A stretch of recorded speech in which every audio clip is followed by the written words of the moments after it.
I chose to speak to you during the 24 hours of our two channels to clarify your position on our commitment to Ukraine.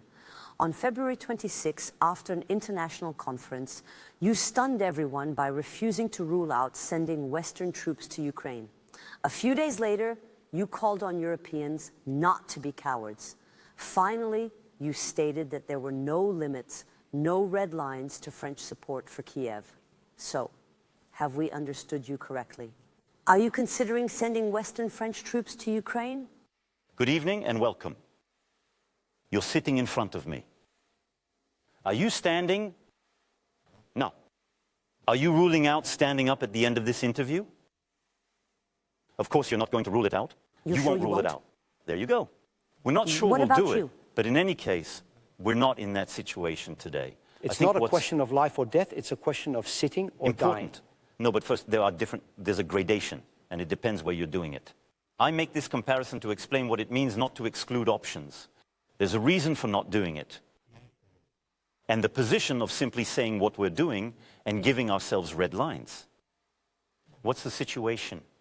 For the last 10 years, because this all started in 2014, Russia launched a war of aggression against Ukraine. Then we did everything we could to establish peace. Everything. The Minsk agreements, the negotiations conducted under the aegis of France and Germany with Ukraine and Russia, right here, in this very room. The only meeting between President Zelensky and President Putin on the 9th of December at the end of the year.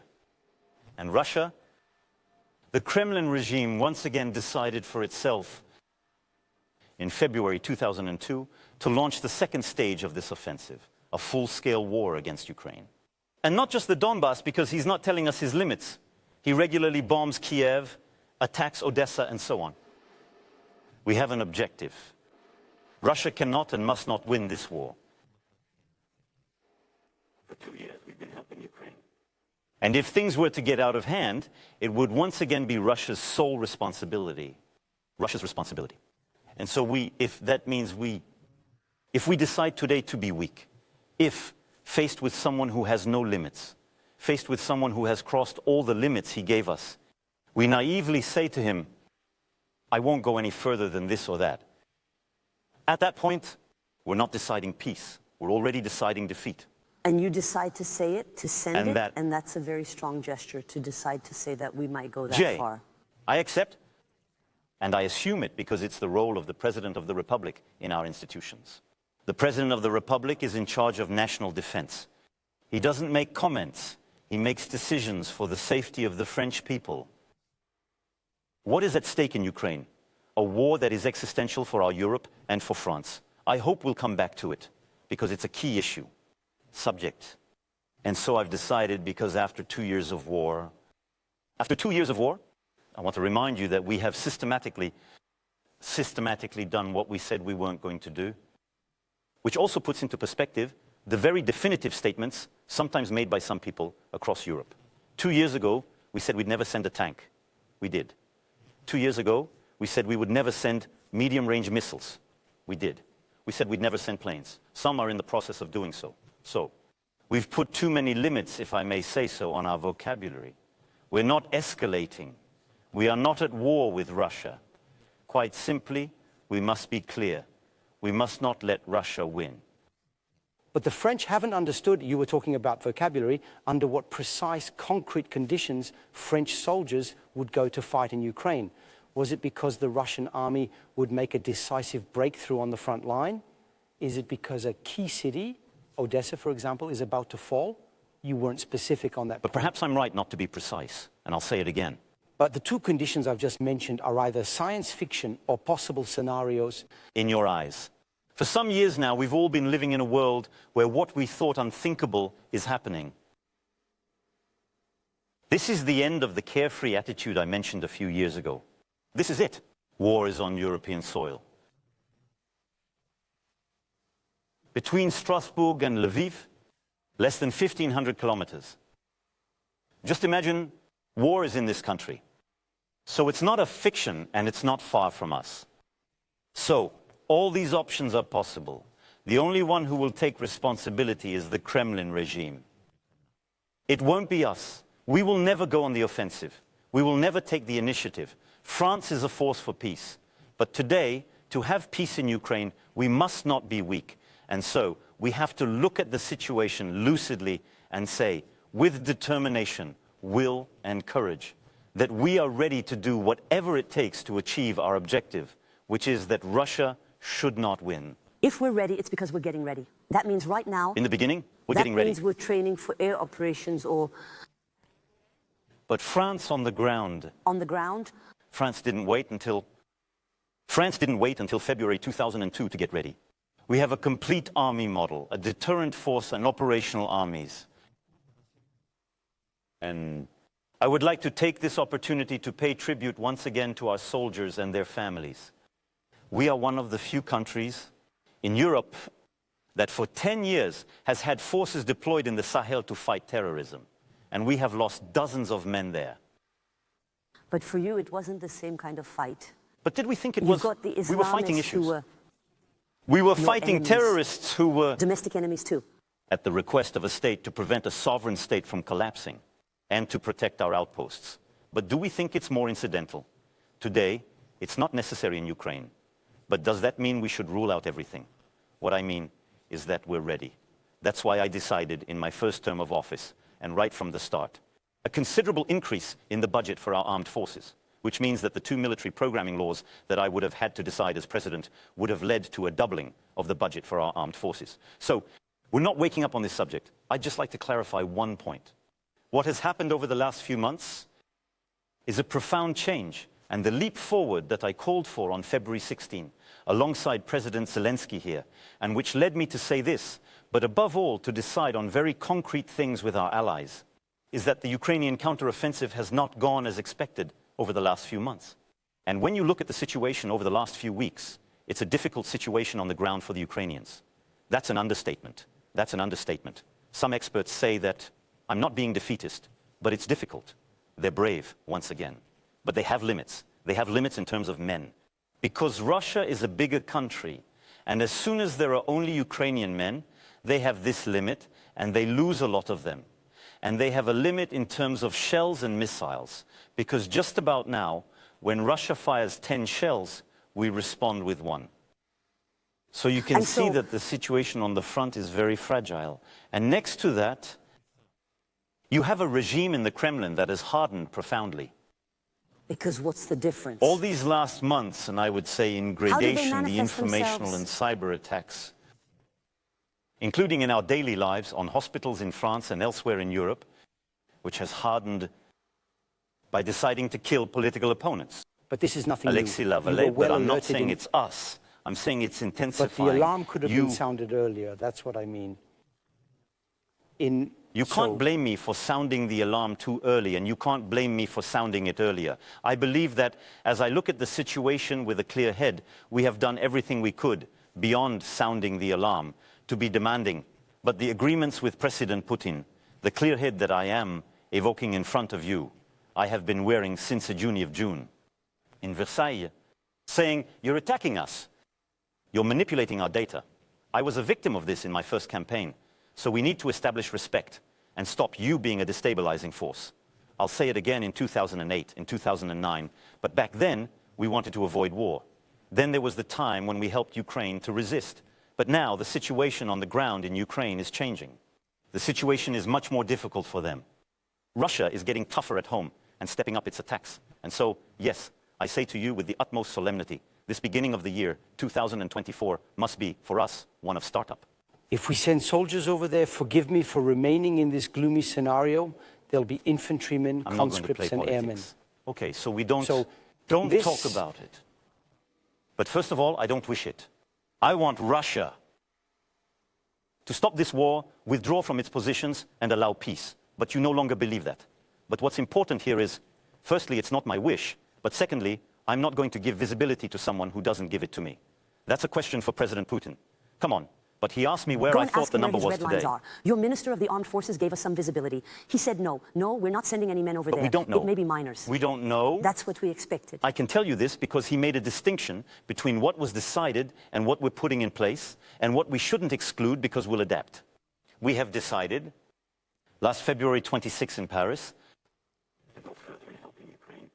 to set up a coalition to supply them with missiles or bombs that will enable them to hit Russia alone, but never Russia, but to reach behind Russian positions today. We also decided to speed up our search for ammunition wherever it was available.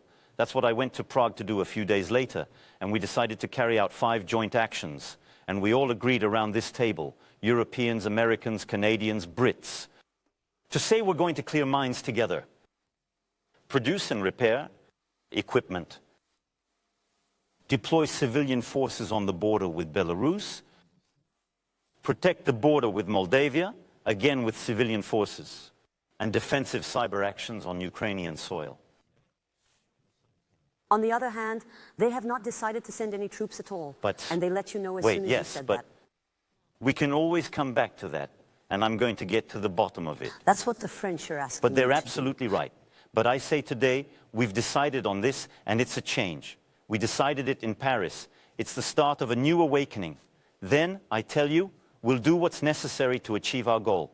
Because if Russia were to win, French people's lives would change. How would it change? We would no longer have security in Europe. Who can think for a second that President Putin, who has not respected any and commitments, would stop there?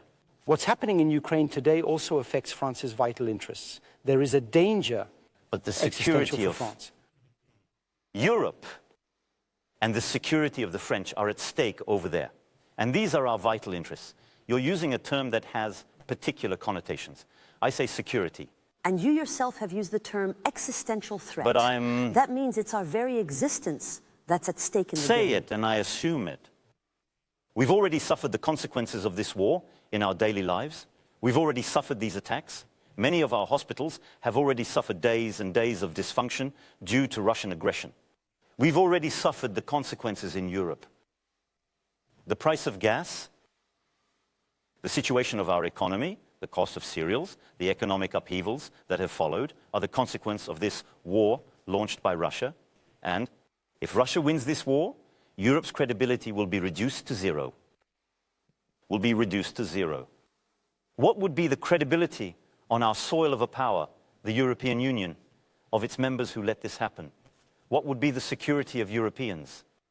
Do you think that the Poles, the Lithuanians, the Estonians, the Latvians, the Romanians, the Bulgarians could remain at peace for a second? And I'm not even talking about Moldavia, which may not be in the European Union today, but which would be threatened in a second. You're saying it in a nutshell. I say it's happening. Putin won't stop there. If he wins this war, he'll continue elsewhere. He'll find other prey. By us. Is that what you're saying? But by our past. We've already seen regimes that killed opponents at home, had authoritarian tendencies, and were determined to conquer everything they were allowed to conquer. So Putin wouldn't stop there if he won this war. But I think what I'm saying is a complete consensus from President Biden to the German Chancellor, everything. All the leaders of Europe, so here, only our force, French, European, NATO, I don't know, can stop it. And it has to be stopped in Ukraine. Today we need to have, to borrow an old Churchill phrase, the nerve of peace. To want peace is not to choose defeat. To want peace today is not to abandon Ukraine. Is it to wage war? That's what they're asking you to do. No. It's to be credible, to be strong and ready. To adapt to whatever choice Russia makes.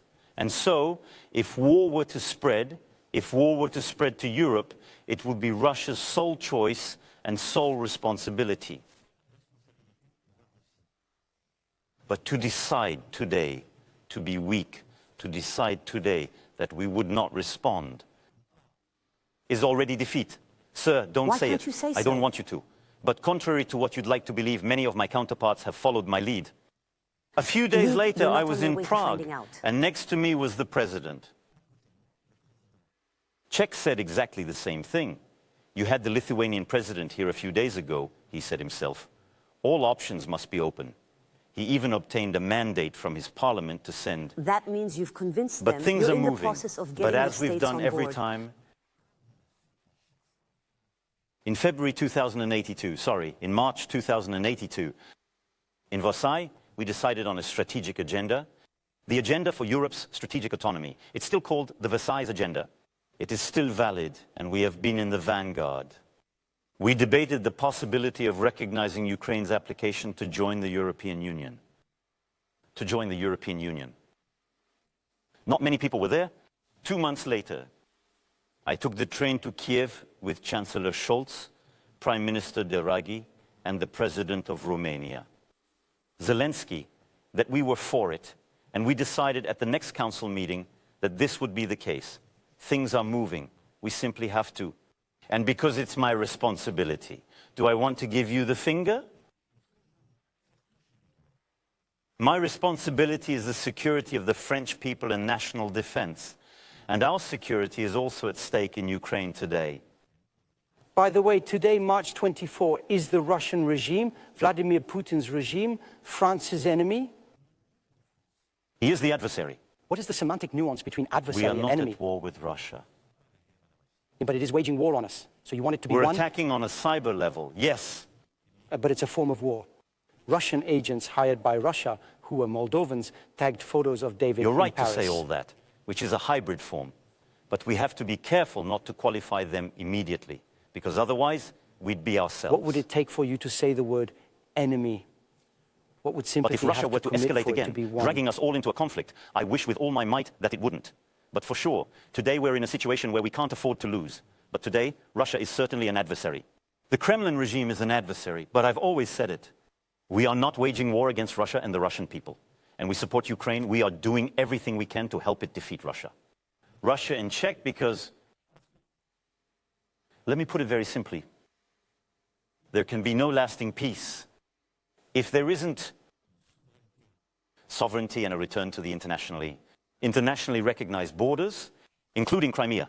But it's up to the Ukrainians to decide. It's up to them to negotiate. To discuss it. And you're right to say so. After all. It's theirs. You're right. It's their country. country. It is their country. It's got internationally recognized But what borders. I'm saying is that there will be no security and no lasting peace if it's not the fruit of negotiation led by the Ukrainians. But there will be no security for the French if there is no peace there. You say it's not allowed. Peace doesn't mean Ukraine's capitulation, nor the amputation of Ukraine, because all that is already choosing that we are weak. So France's position has been very consistent from the outset. It's just that Russia is escalating. And to this escalation, we must say that we are ready to respond. Would Russia be capable of targeting you? You recently cancelled a visit to Ukraine for security reasons. Not at all. That's what, obviously... That's what Russia said. Don't believe them. You know, Russia... It's interesting because public debate is permeated by Russian misinformation. They made people believe it. Many people are now convinced. The subject of ground troops has entered the public debate. One of your colleagues asked me this question, because the Slovak Prime Minister, who is very close to Russia, says that our secret plan is to send ground troops. And we react every time. We close doors, we hunker down. No. So I postponed my trip. Why did you do that? Because President Zelensky was coming to Europe for the Munich Security Conference. So I suggested that he come here to sign the bilateral agreement. And then I told him, on the strength of the very long discussion we'd had and the lucid assessment I've just made, I told him, in essence, my usefulness, rather than being at your side in Kiev, is to implement this leap of faith, to convince the Europeans and our allies to go further. What we have done here, the 26, with these new initiatives that have been taken, is to try to go further, and precisely to make everyone realize that things are changing, and changing fast, and not in the right direction. And that's what I'll be taking to Berlin tomorrow, where I'll be meeting Chancellor Scholz and the Polish Prime Minister. Almost every week, Russian President Vladimir Putin brandishes the nuclear threat in a clear and threatening manner. France is the only member of the European Union to have nuclear weapons. Do you, or should we, feel particularly targeted? First and foremost, we need to feel particularly protected, precisely because we are this endowed power. Except that he mentions France a lot. And that this is the very meaning of the choice made by General de Gaulle after the Second World War. And then we are ready, we have an established doctrine, and when it comes to nuclear power, you don't need many words. And nuclear power is not an instrument of destabilization or threat. It's an instrument of security. And the fact that we have the bomb, as Russia does, places us in a special confrontation, giving France a greater responsibility or greater weight, depending on your point of view. First and foremost, Our nuclear capability provides security for the French people, which few countries in the world have. It gives us a responsibility to be a power with this weapon, and therefore to never escalate, either verbally or, of course, de facto. And yet he brandishes the threat. I don't think he it's echoes your words about red lines. appropriate when nuclear weapons, You haven't spoken to Putin in how long? several months. Isn't it a handicap not to speak to him? Look, I've talked to him. I've spoken to him whenever necessary. I've talked to her, obviously hundreds of hours, before February 2022, at length between February and April 2022, to try to stop this war and negotiate peace. But from the moment he himself no longer respected any framework, in other words, contrary to what he had said, he was not carrying out a special operation, which we had already condemned, and that he had no legal framework, no legitimacy, no legality, but that he would attack Kiev, which was carrying out war crimes. The discussion no longer made sense. We're going to go on like we did in September. Then there were occasional discussions on the nuclear issue, because we had taken the initiative because of the front line in conjunction with the International Atomic Energy Agency to do everything we could to protect this plant. And so I had the exchanges at that time. But discussions, I'm perfectly willing to have them at any time. But we still need to be dealing with someone who is telling the truth and whose intention is to make peace. And that's not the case today. And in your opinion, Vladimir Putin is a Russian patriot? Is he an autocrat? Is he a dictator? Everything you've been saying for the last 2 minutes, the crimes he's committing against civilians, we look in a dictionary, we say to ourselves that only an autocrat or a dictator can commit crimes against civilians. Today, I'm not a commentator. The president of the Russian Federation, who today is caught up in a drift. Personal or repressive.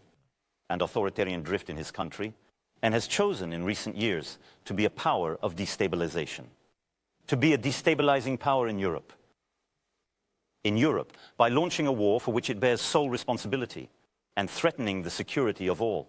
But in many other theaters of operation, from the Near and Middle East to the Caucasus and Africa, Russia is a destabilizing power. You don't talk to her anymore, so it won't be you who negotiates peace with him. Who will? Will it be the United States? But there is an order of times. I'm probably the most talked about leader in terms of responsibility. Yes, but now let's say there's a certain coldness between you. But it's not a cold, things aren't personal. And besides, I don't want to try and personalize them, it wouldn't make any sense. This isn't fiction, it's not a novel or a series. And don't worry, we're talking about life and death. As far as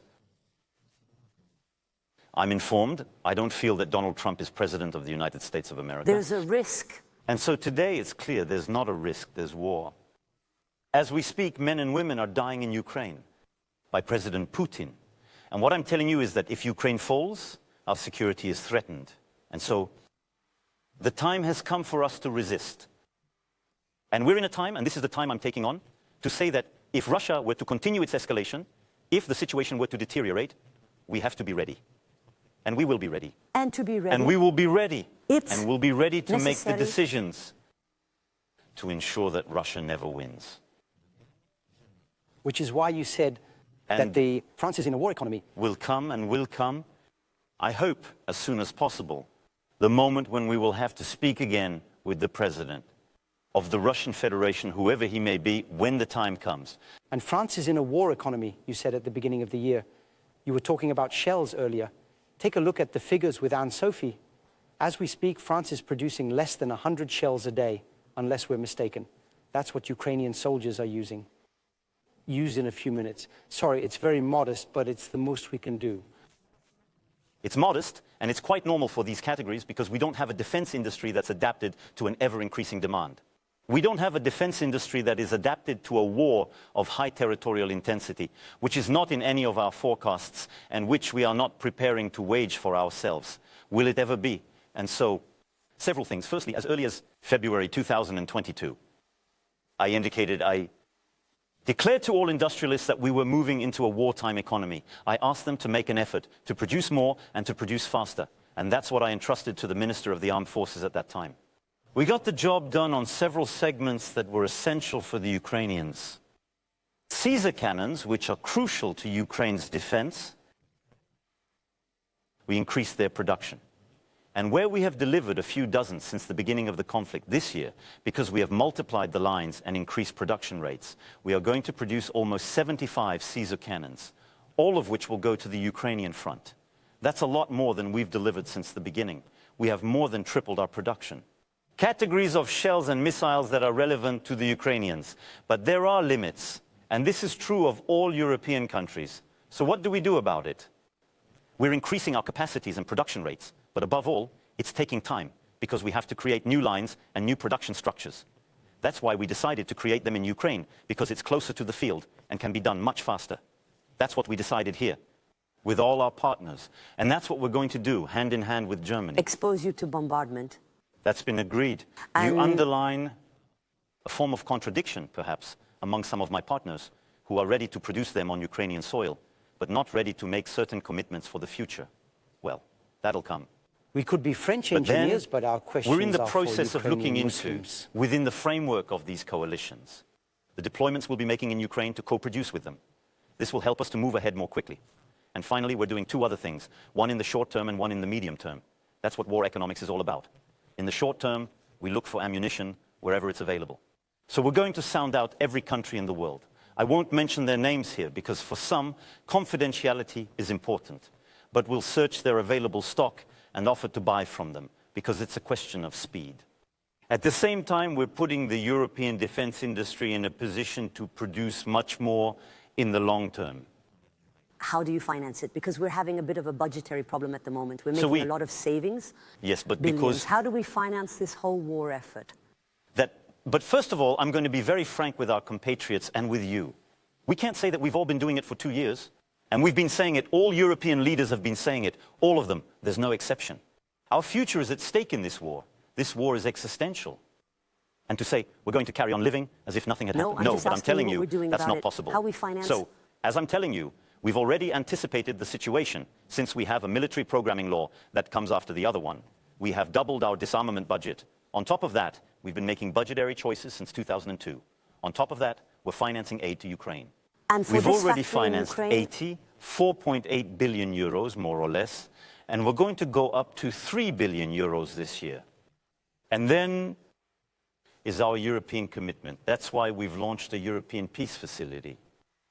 It will be approved next week by the European Council, and it provides for the award of contracts to our defense industrialists to produce on our soil, produce more armaments for us, for our eastern flank, and for Ukraine.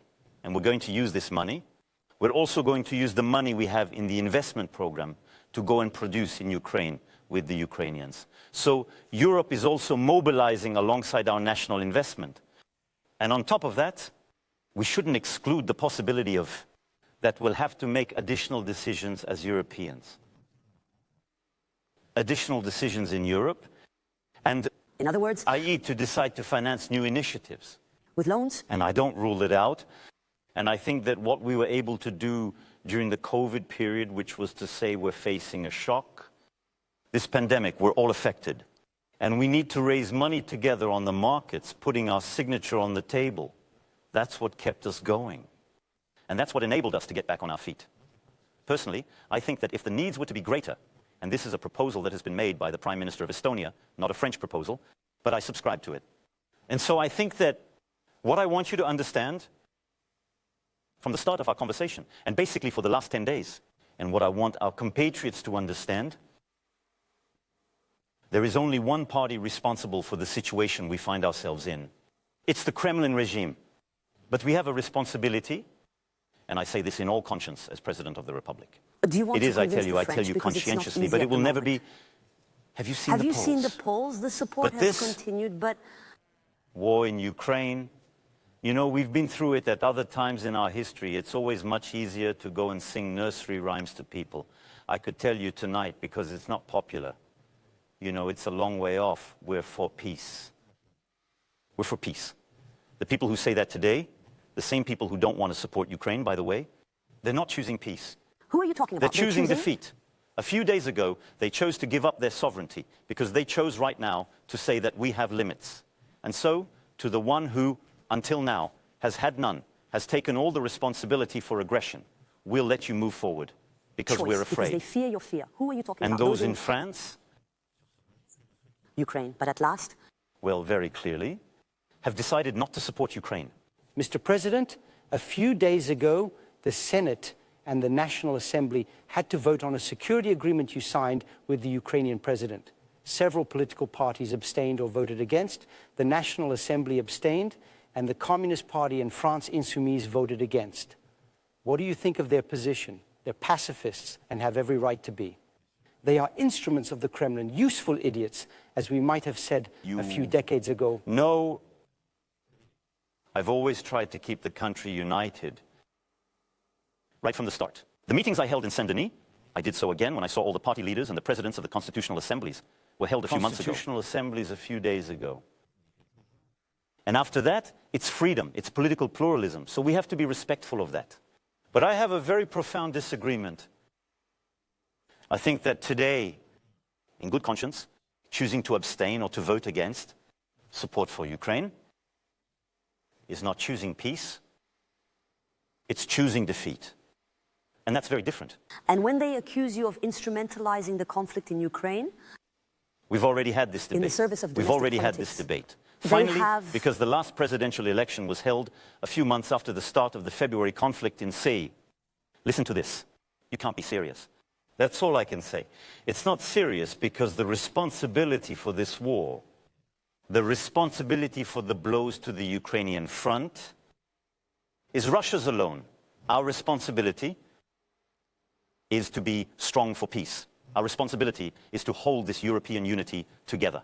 And every time we have achieved European unity, from the outset, we were under the French presidency, and we'll get it, you'll see. It's about holding on to our unity, but it's also about being strong. It means being strong to deter. It means being strong to resist. It's about being strong for our security. Mr. President, this interview is devoted to the war in Ukraine, but there's another war we can't avoid talking about. It's taking place in Gaza.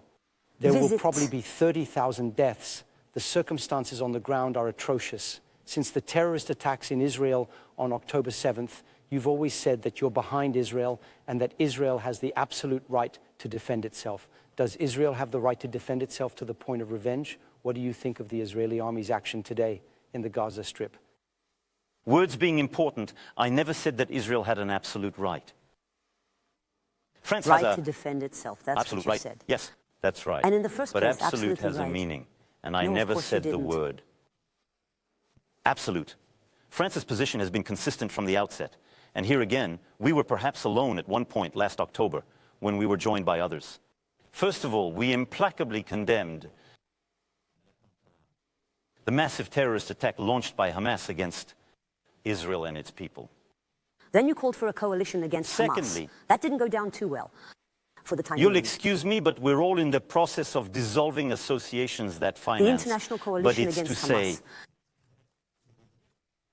fighting Hamas isn't just your story. You, the Israeli leader, it's also ours. And so we must act. What are we doing today with several partners? We're cutting funding wherever it exists. We've dissolved associations, so we're doing it, I assure you. The other countries didn't really understand at first what the intention was. The best way, not to get in the way, is to say nothing or simply what the masses want to say. This is not France's position, nor has it ever been throughout our history.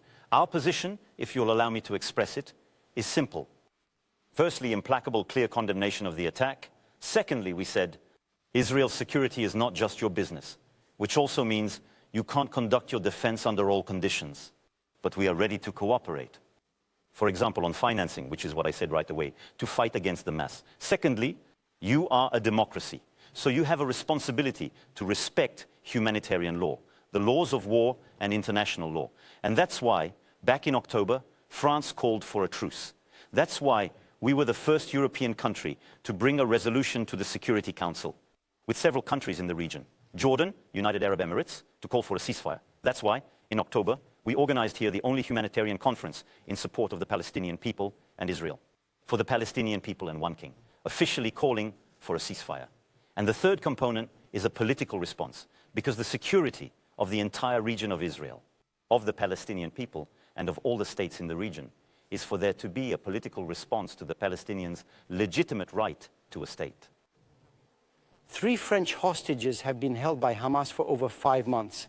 Are they alive? Do you know where they are? Are you negotiating, or is an intermediary negotiating their release?